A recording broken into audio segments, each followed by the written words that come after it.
think it's really more of a defensive-minded SONA that we actually heard here. No? Hindi yung talagang naglalatag ng mga panibagong polisiya, panibagong programa, kundi it's really bent more on the continuity of the previous programs that he has already put in place. No? And I think dahil ito sa, yun nga, he is already in the 5th year, so he's trying to cement a legacy. Pero hindi ko alam kung anong klaseng legacy ang talagang binibuild niya rito because to begin with, wala naman talagang konkretong programa o polisiya siguro na maaalala natin itong ating Pangulo. No? Attorney Guanzon, Professor Calilong, and Banat, una sa lahat, no, gusto ko may tanong sa inyo kung kumbinsido ba kayo doon sa SONA ni Pangulong Bongbong Marcos na siya po ang nagsulat ng nilalaman po ng kanyang SONA.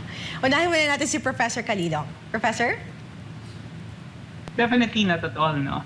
Para siyang rehash version ng mga previous SONA niya na nakapokus lamang doon sa retorika pero wala naman talaga komprehensibong paglalatag kung paano talaga tutugunan yung mga structural problems, no, that are present in the society at the moment. No? So I think it's really more of a defensive-minded SONA that we actually heard here. No? Hindi yung talagang naglalatag ng mga panibagong polisiya, panibagong programa, kundi it's really bent more on the continuity of the previous programs that he has already put in place. No? And I think dahil ito sa, yun nga, he is already in the 5th year, so he's trying to cement a legacy. Pero hindi ko alam kung anong klaseng legacy ang talagang binibuild niya rito because to begin with, wala naman talagang konkretong programa o polisiya siguro na maaalala natin itong ating Pangulo. No?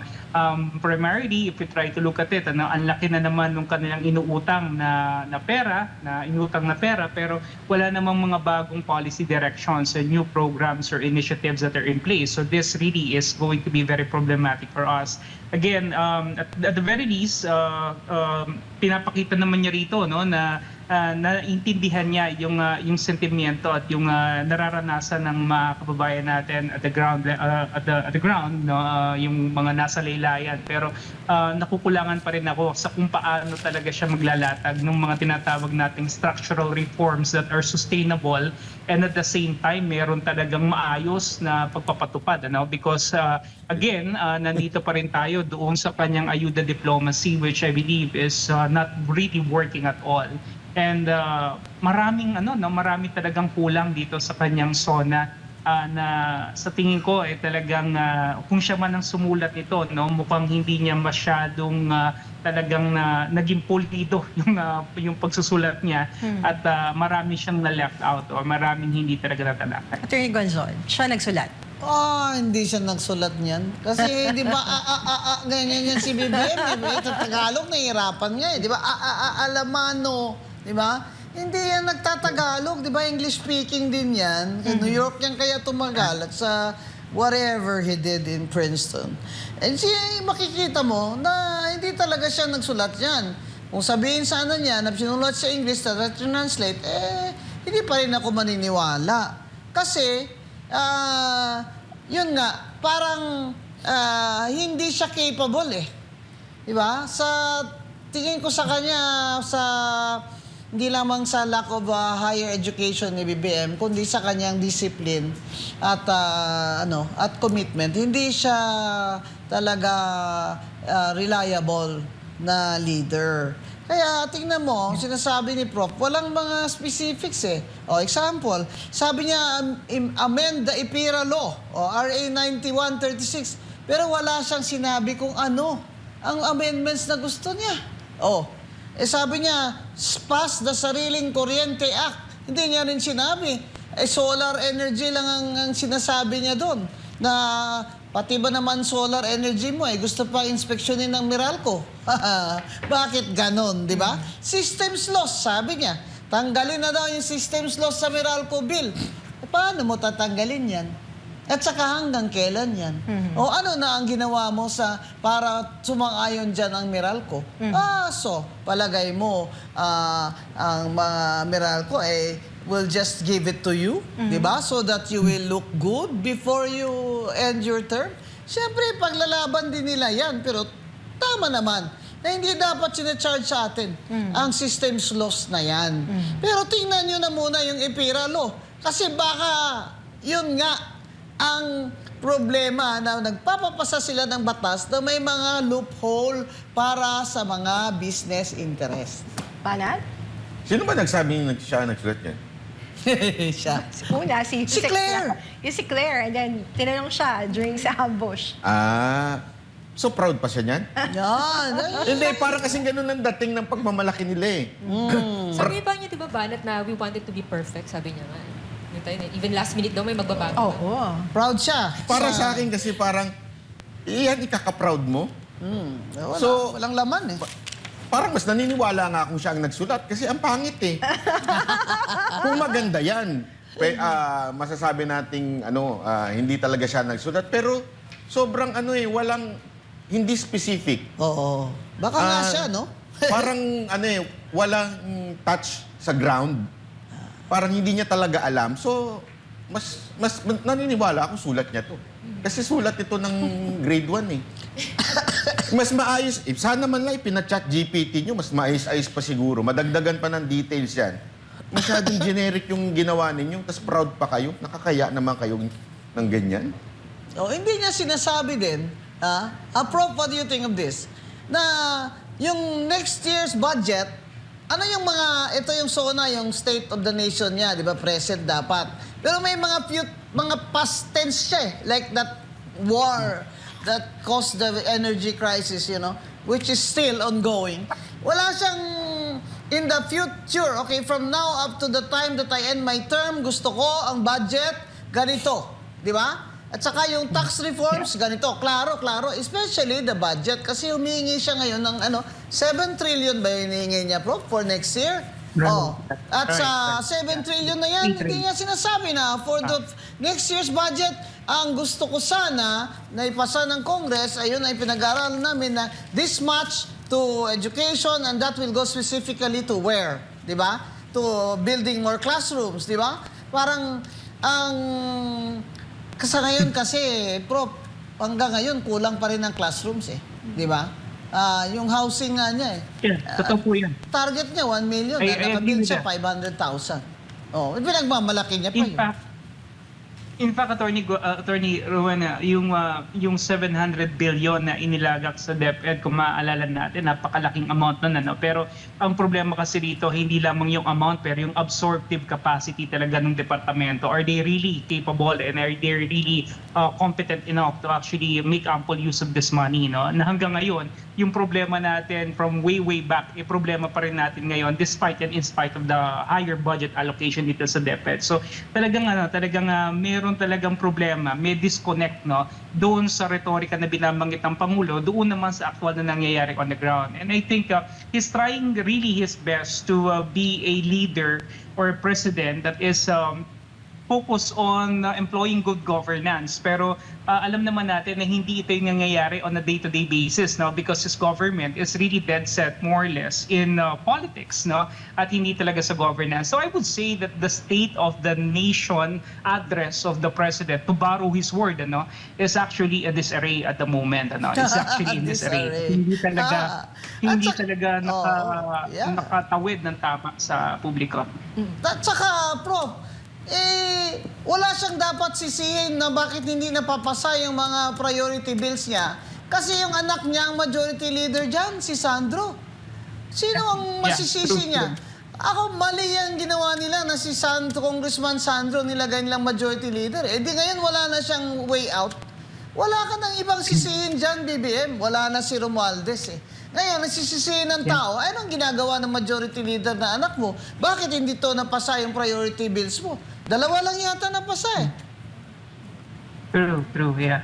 Well, I think, Attorney, kasi nga yung kanyang gobyerno is really focused too much on the political noise, Medyo nalunod talaga sila dun sa political infighting, because they really bent on trying to prevent the Duterte train from really launching and reaching full steam pagdating ng 2028. Yun lang talaga ang focus Tama. Wala nang iba. Kaya ito ay nakita at naunawaan ng ating taong bayan. Kaya nagre-reflect doon sa kanyang napakababang trust and satisfaction rating, At at least na-notice niya to, no? Kaya pilit niya tayong pinapaniwala na mayroong gagawin siyang reforma to resolve this. Pero at the end of the day, hindi natin yung narinig dito sa zona na to, no? Nakakalungkot lang din na itong si Martin Romualdez talagang inilaglag na ng kanyang pinsan. Pero I'm still quite skeptic, no, about these things, no? Baka kasi meron talagang internal agreement lang talaga na nangyari between the magpinsan.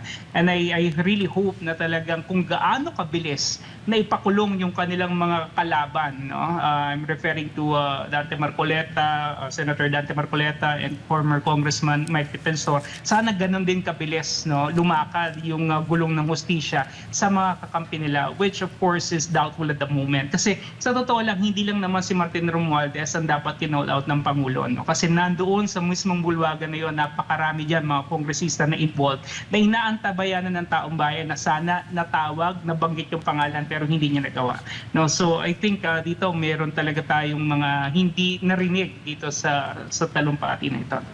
Prof, may question lang ako. Kasi you said earlier that the President is trying his best to be a leader. Pero 4 years na po kasi ang nakalipas. Ano po ba talaga ang estado ng ating bayan na tingin niyo po dapat yung talagang ipinakita ni BBM? Kasi I remember first zona niya, sabi niya pa, the state of the nation is sound. Ngayon po, ano talaga ang tunay sa inyo pong assessment, Prof? Well, sa akin talaga, no, kasi pag sinabi mo kasi nga nation, no, nation is practically referring to the people, no. Pero ang tanong dito is, nasa maayos na kalagayan ba yung mga tao? Yung taong bayan ba mismo ay nasa maayos na estado at the moment, no, after 4 years of his term of office? Narating ba natin yung sinasabi nating yung pinangako niya, no? Definitely hindi, no? Kaya masasabi natin na yung kalagayan, yung tunay na estado ng taong bayan ngayon, kung mahirap dati, no, mas mahirap ngayon. In fact, the pandemic levels, no, na tinitignan natin during that time, na binalikat at hinarap natin during the time of President Duterte, ngayon mas masahol pa yung ating mga numero kung ikukumpara natin doon sa panahon na tayo na sa pandemya. 3 taon na, no, na hindi na-hit ng DepEd yung kanilang GDP target, no, which is ranging around 4.5 to 5.5%. So this is really not very good at all. Kaya kahit ipanangananda ng Pangulo na tayo ay na-elevate na, no, from dito nga sa sinasabi natin na upper middle income economy, the truth is hindi naman talaga to tumutugma doon sa realidad na nandoon sa ilalim, ano. Marami pa rin sa ating kababayan, even the middle class, are really finding it hard to actually survive, no. Hindi na to thrive, no. Hindi na nga natin ina-achieve na magkaroon tayo ng success, no. But really, just to survive the day-to-day living that we have right now is already very, very hard, no? Na yung mismong middle class, sinasabi, ilan sa kanila nasa hand-to-mouth existence na rin. I think this is really, really very bad, no, at the moment. Attorney, would you like to add? Then what is the real state of the nation? Real zona, Attorney. Grabe talaga, oh. Yung bang it's a major disappointment. After 4 years, isipin mo talaga, he will show a showcase, no, of his projects to be proud of, no. Pero wala, kasi the economy is bagsak, and all the indicators bagsak, even functional literacy bagsak, di ba? Tourism bagsak. So sabi nga ng isang kaibigan ko, I won't watch anymore because whatever he says will be disappointing. Banat? Para sa akin, napaka-expert talaga nito ni BBM pagdating sa pambubudol, no? Kasi talagang, pag nagsalita siya, convinced siya na maganda ang nangyayari sa Pilipinas. Pero yung mamamayan, hindi naman nararamdaman po yun. At ang lakas ng loob niya na sabihin yun. Pero, ikaw, si Pangulong Duterte, kasi naalala ko yung kanyang SONA eh. Diba, nung huling niya SONA, sabi niya nga, yung accomplishment niya, parang wala naman daw. Hayaan nyo na lang ang taong bayan ang magsabi. Yun yung sinabi niya. Dito, parang, basta ako gagawa ko ng script, tapos sasabihin ko sa tao, bahala na kayo kung tanggapin nyo hindi. Basta ito yung script ko. Parang hindi talaga siya nakikinig sa tao. Ang dito, habang lahat tumataas, ang presyo ng bilihin, actually, isa lang naman talaga ang bumaba ang presyo ng bilihin. Droga. Totoo nga, walang biro. Tanong nyo doon sa mga kakilala nyo, yun ang bumaba ang presyo. Bagsak presyo. Bagsak presyo kasi sa dami nang nagdidili ngayon eh. Bumagsak Sobrang talaga dami ang ng presyo supply. nun. Oo. Daming supply. Oo. Hindi niya ma-report yun. Pero alam mo, Attorney Gonzon, Professor Calilong, and Banat, na-mention din niya yung Cagayan. And he said that both geographically and economically primed to serve as a gateway to space and host the country's first spaceport. Gusto niya magkakaroon tayo ng rocket launching doon next year and a partnership with a South Korean aerospace company. Unahin mo na si Attorney Gonzon kasi Talaga? nakasatawa. Ay, yung ang paksilika mo, hindi niya sinasabi sa atin, ano ba talaga yan? Bakit hindi naglalabas ang gobyerno natin ng isang magandang video primer na explain sa atin ano ba talaga yan? At magkano ang cost dyan sa atin? Magkano ang kikitain? May kontrata ba yan? O ano ang mga, may covered ba yan ng mga, what do you call this, incentives niya? Kasi baka maglagay pa siya ng pera dyan eh. Para ayusin yung mga kalye ng paksilika na yan, di ba? Eh di, bawas na naman sa atin yun, di ba? Sa taxpayers' money yun. Eh wala siyang transparency dyan eh. Sabi nila, it will add 180,000 jobs for Filipinos. Ito na namang space program niya. Baka sabihin na naman niyang it will add 50,000 jobs for Filipinos. Eh teka muna, lahat ng mga space, mga physics, mga scientists natin eh, marami nang nare-recruit ng ibang bansa dahil wala naman talagang kapalaran sila dito. Yung mga talino nila ay nasasayang lang. Kaya, kung sa Bisaya ba, katayog-tayog ba? Ang taas-taas naman yan, BBM. Hanggang ano lang kami, trabaho lang hinihingi namin. Mga rocket ship pa ang bibigay mo sa amin. Bigyan mo lang trabaho mga tao. 2.5 million. Magkano ba naman ang space program na yan? Eh, baka'y gumastos ka pa. Uli, lalagyan mo pa ng budget yan. Kaya hindi ako naniniwala dyan. Masyado na tayo niyang pinapa-impress dyan sa kanyang, kunyari, may vision siya talaga ba? Yan, talagang visionary siya. Pero mo yan, may nuclear energy program, may space port program, ano ba? BBM, parang, ano ka ba? Nasa Fantasy Island ka ba o Marvel Comics ka pa rin? Alam niyo, Tony Rowena, kung ano nangyari dyan? Umepekto na. Yung kung ano man yung tinake niya before. Noong una medyo seryoso pa eh. Nung bandang dulo, umepekto. Uy, sabihin ko to rocket. Parang naging high na gano'n. Oo. Pero mo yun, rocket port? Rocket? Baka rocket na rocket. Hindi rocket. Hindi kasi ang matindi dito train nga hindi ka makagawa eh. Tapos rocket pa. Ano ba? Parang sabog ka ba? Hindi, nagtatanong lang naman Oo. Kasi Ano pang ba? salitang sabog yun eh. Mukhang it's too high, you know? High na yan for us eh. High na high. Di ba? Professor Calilong, would you like to add? Natatawa si Natawa rin si Prof eh.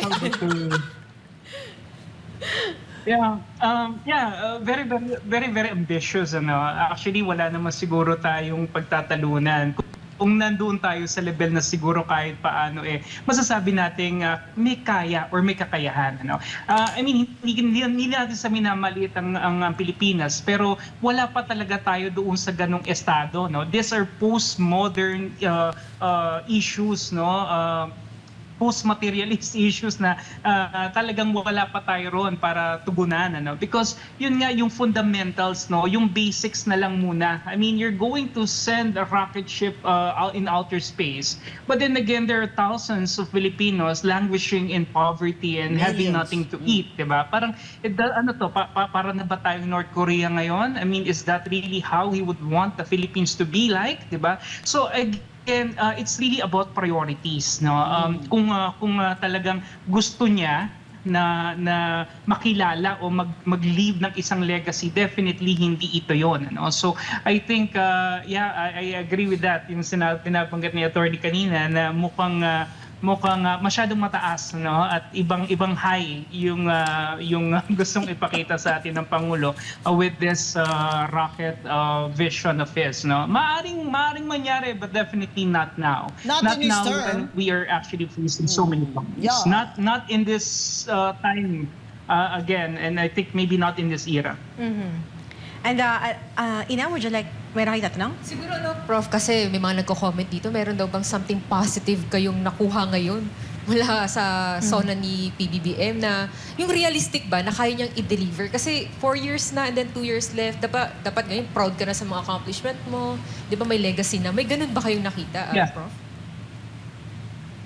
Well, actually, meron naman, ano? Actually, and these are programs that have been really rolled out, and that I think many of our kababayans are already benefiting from, ano? Particularly doon sa health dimension. Ano? Again, malayo pa rin tayo from yung desirable na health sector na inaasam-asam natin, kagaya nung binabanggit ni Larry Gadon at saka nito ni former Health Secretary Ted Herbosa, ano, na hindi ko alam kung nasa ang planeta rin sila nung binanggit nila na ang Pilipinas daw mayroong kaaya-aya at kainggit-inggit na health system, no? Pero definitely it's not like that, ano? Pero yung YAKAP program, I think it's a good program. Yung gamot program na kung saan nagbibigay ng 20,000 worth of medicines for the Filipinos, I think ito naman nagagawa ngayon.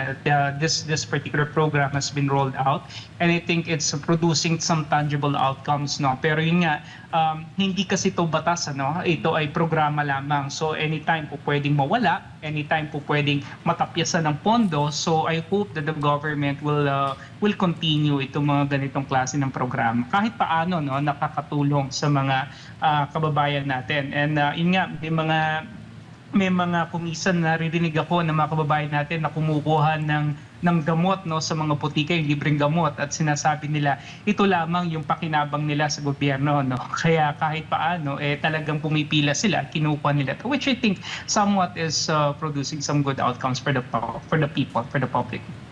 Ako naman, meron din ako sasabihin positive niya. Anong positive? Ano? Siya. Positive siya. Hindi. Positive na ba siya? Linawin natin, ha? Please elaborate Baka po. madagdagan tayo. Madagdagan yung kaso. Masyado siyang positive. Positive na Gusto siya.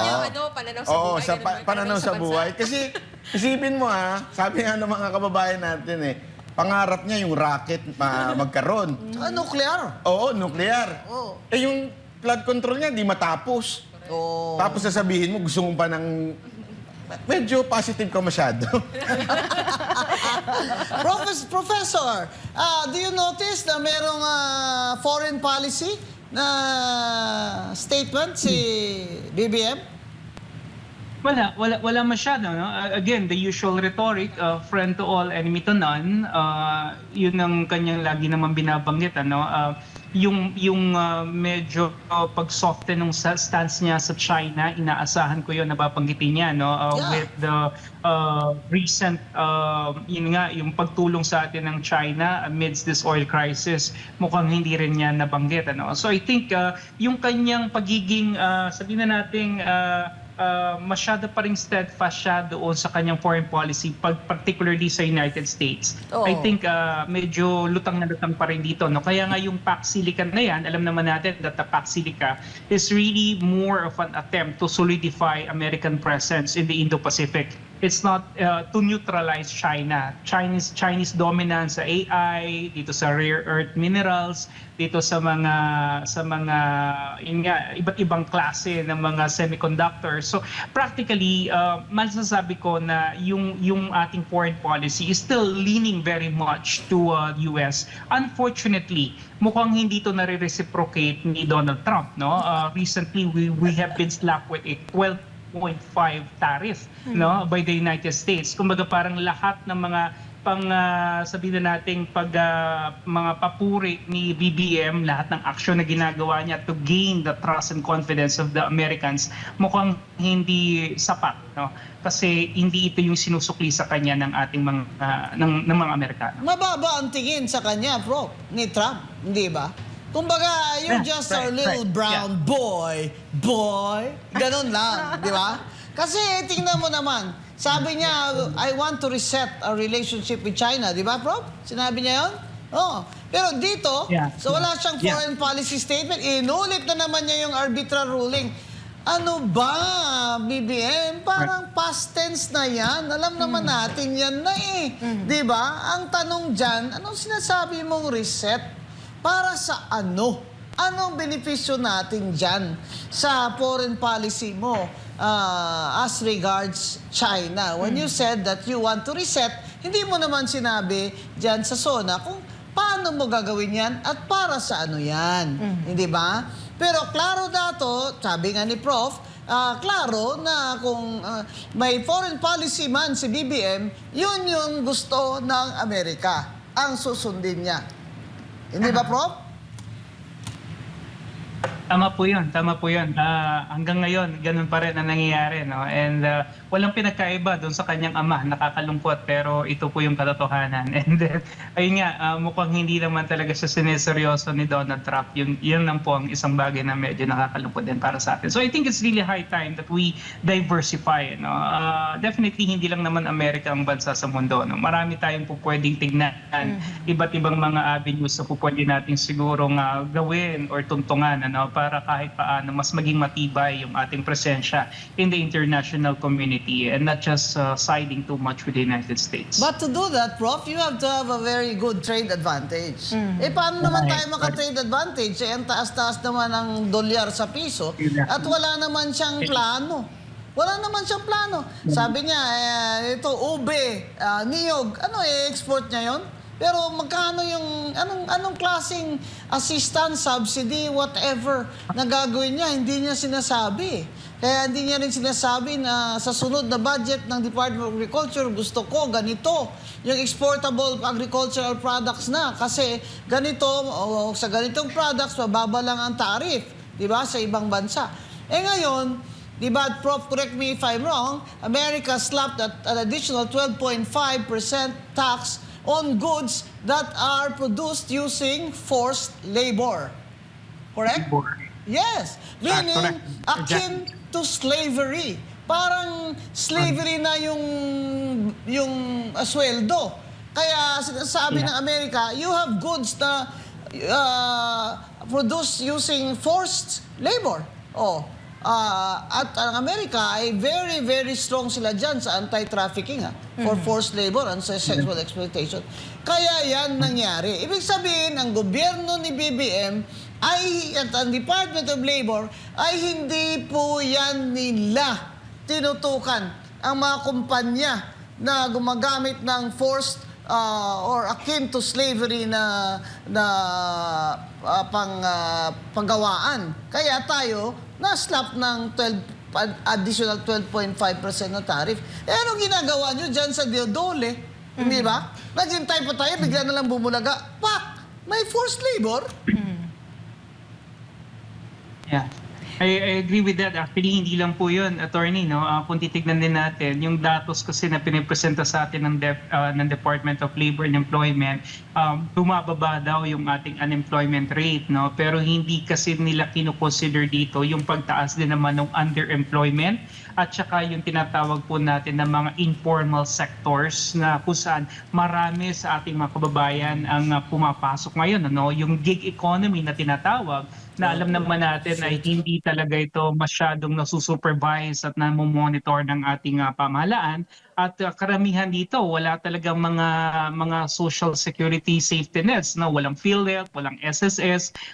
Kumbaga, they're just doing these things to actually get by. No? Kasi nga, mahirap ang buhay. Some of our countrymen are actually having 2 to 3 jobs. No? Occasionally, ginagawa nila. Kasi nga, ito yung paraan nila para talaga kahit paano makasurvive on a day-to-day basis. And I think this is the reality. Kaya, yun nga, maraming mga datos talaga na maaring ibigay ang gobyerno. Nangyayari naman po talaga to every zone. Pero again, we need to really look into the veracity, the validity, and really verify and fact-check if they're really true and factual talaga. Ito, marami na akong zona napuntahan. Kahit nung COMELEC commissioner ako, tsaka COA commissioner, ito ang worst na zona. Ito ang worst na zona sa tagal ko sa gobyerno. Talagang ito parang, ano ba to? Ano bang nilunok nito? Pero attorney, let's be fair. Meron namang talagang pagtaas na employment. Hindi nga lang nilinaw kung illegal o legal. Kasi totoo naman, dumami ngayon ng drug pusher, dumami ngayon ng prostitute, dumami ngayon ng hold-upper. So, Ibang dumagdag naman. employment naman yan, Banat. Oo, hindi nga niya nilinaw kung illegal o legal. Pero dumami na nagkatrabaho ngayon.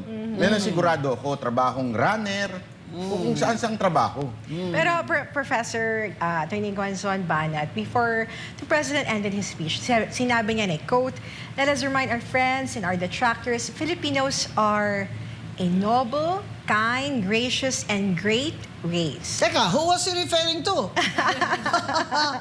We are not greedy. We are not racist. We are not liars. We are respectful. We are dignified. We are Filipinos and we do not yield." Nabongga? Sino ba kaaway natin? Prof, may kaaway ba ang Pilipinas? We do not yield. Di ba? Parang pinaparinggan mo yata ang China. Na? Ano ba ang problema? Yeah. Ang Yeah, ending actually, niya, to show na we are a strong, brave people. Parang may kaaway siya. Palagay mo, sino pinaparinggan niya? Yeah, I think he's trying to project a strongman image here, no? Kasi alam naman natin na kapag nasa international fora siya, no, hindi naman talaga siya binibigyan ng ganong kataas na uri ng respeto na inaasahan natin sa isang leader, no? So I think it's really more of him trying to project that kind of image, no? Parang sigurong deterrence, no? Kumbaga. Pero lahat naman ng uri ng deterrence kinakailangan kasi may pang-backup ka dyan, eh, no? Kinakailangan you really walk the talk to actually say and demonstrate that you project the image and you have the likelihood at the very least of not just projecting pero doing it, no? So again, medyo kulang dito ang Pangulo, and I think this is really what he's trying to attempt right now. Ang sinabi pa niya, di ba, Prof, Hana? We are not liars. Hindi kami sinungaling. Hindi sila greedy, hindi gahaman. Pamana sa tingin ko, eto parang, kasi yung packaging na matino ang Pilipino, maayos ang Pilipino, parang parinig niya to kay VP. Na parang si VP Sara Duterte, violente, bastos, masama ugali ng mga Duterte. Pero tayo ay respectful, maayos tayo. Sa tingin ko parang doon yung patama ni Marcos eh. Hindi lang niya mabanggit si VP Sara, takot kasi. Alam mo naman si Marcos, medyo weak yan eh. Parang pagbabanggitin yung pangalan ni VP Sara na Duterte, nanginginig yan eh. pero alam mo, magaling ang mga advisors niya eh, sa persecution. Magaling. Biro mo pinlano na ganito, na ipakukulong si Senator Marcoleta on the day the impeachment trial opened. Diyan, wala yan sa State of the Nation address niya. Pero diyan naman talaga ako, talagang hangang-hanga ako kay BBM sa tingin niya sa sarili niya na siya ay mabuting tao at hindi siya sinungaling at hindi siya magnanakaw. Itong SONA na ito ang dapat magsilbing tagasukat. Susukatin natin siya na pag-end ng term niya ay ito ba, ang mga sinabi niya dito ba ay totoo? Ina, before ko hinga ng last message yung ating mga guests tonight, basahin ko lang yung statement from Executive Secretary Ralph Recto. Sabi niya, in reaction dun sa naging State of the Nation address, si Pangulong Bongbong Marcos said, tamang timpla, malaman at hindi bola-bola. Ganyan ang SONA, nag-uulat, nagbumulat, nanggugulat din. It is a fair rendition of what has been done, but I dare say incomplete due to time constraints because a SONA should never be Wikipedia broad and telenovela long. As for the what is to be done portion of the SONA, it is clear that he spelled this out. Itemized for easy monitoring come implementation time. His call is for everyone to dial down divisive politicking and ramp up work that will bring peace and progress to the entire nation. Anong masasabi mo, Atty. Guanzon? Ay, nako. Ang inaasahan ko kasi hindi talaga sinabi. Inasahan ko talaga yung si Martin, okay. Yung inasahan ko isa, hindi niya sinabi yung economic and fiscal policies. Ano na gagawin mo ngayon? Sa magla-last 23 months ka na. Kaya dyan, tulog sa pansitan si BBM. Di ako sang-ayon sa report o comment ng Executive Secretary. Kasi sa mga sinabi ni BBM, mahirap paniwalaan. Mahirap paniwalaan dahil wala naman siyang specifics na binigay sa atin na institutional reforms. Puro ayuda. Tsaka yung palipad ng, palupad ng isip ba?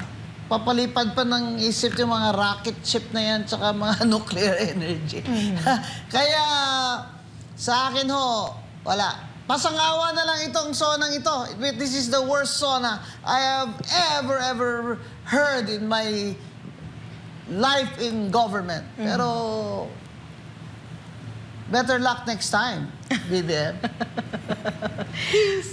Professor Calilong?